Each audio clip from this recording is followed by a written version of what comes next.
ముఖ్యమంత్రి చంద్రబాబు నాయుడుపై వైసీపీ నేత అంబటి రాంబాబు చేసిన వ్యాఖ్యలపై మంత్రి కొండపల్లి శ్రీనివాస్ తీవ్ర స్థాయిలో స్పందించారు.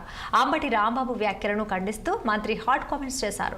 ప్రజాప్రతినిధులు గౌరవప్రదంగా ఆదర్శప్రాయంగా ఉండాలని, కానీ రాష్ట్ర ముఖ్యమంత్రిని కించపరిచేలా వ్యాఖ్యలు చేయడం ప్రజలు గమనిస్తున్నారని కొండపల్లి మండిపడ్డారు.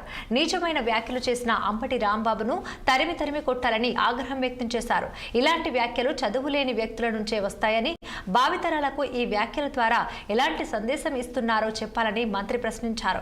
విమర్శలు చేయటంలో తప్పు లేదు, కానీ ఆ ముసుగులో అనుచిత పోస్టులు, వ్యాఖ్యలు చేయటం సరికాదని స్పష్టం చేశారు.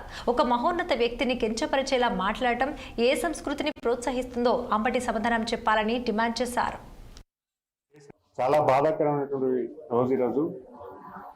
ఒక రాష్ట్ర మంత్రిగా పనిచేసి ఒక ప్రతిపక్ష పార్టీ నాయకుడిగా, సీనియర్ నాయకుడిగా వ్యవహరించినటువంటి అంబటి రాంబాబు చేసినటువంటి వ్యాఖ్యల్ని, అనిశ్చితమైనటువంటి మాటల్ని మేము అందరం కూడా ఖండిస్తున్నాం. ప్రజలందరూ కూడా ఖండించాల్సిన అవసరం ఉంది. ఇప్పుడు ఈరోజు గౌరవప్రదమైనటువంటి పొజిషన్ నుండి గౌరవ ముఖ్యమంత్రి గారు ఈరోజు రాష్ట్రం కోసం అహర్నిశలు కష్టపడుతున్నారు. 75 సంవత్సరాల నుండి రాష్ట్రంలో ఎప్పుడు కూడా సంక్షోభం ఉన్నటువంటి సమయంలో మన రాష్ట్రాన్ని కాపాడుతూ ఎప్పటికప్పుడు రాష్ట్ర అభివృద్ధి పట్ల యువతకు భవిష్యత్తు ఇచ్చేలాగా పనిచేస్తున్నటువంటి మహానాయకుడిని ఇలాగ అనిశ్చిత వ్యాఖ్యలు చేయడం అనేది ఖచ్చితంగా బాధాకరమైన విషయం. మరి అలాంటి నాయకుడిని తరిమి కొట్టేలాగా ప్రజలందరూ కూడా చేయాలని కోరుకుంటున్నాను. ఎందుకంటే ఒక ఉన్నతమైన స్థానంలో ఉండి చదువుకొని ఇలాంటి మాట్లాడడం అనేది చాలా బాధాకరం.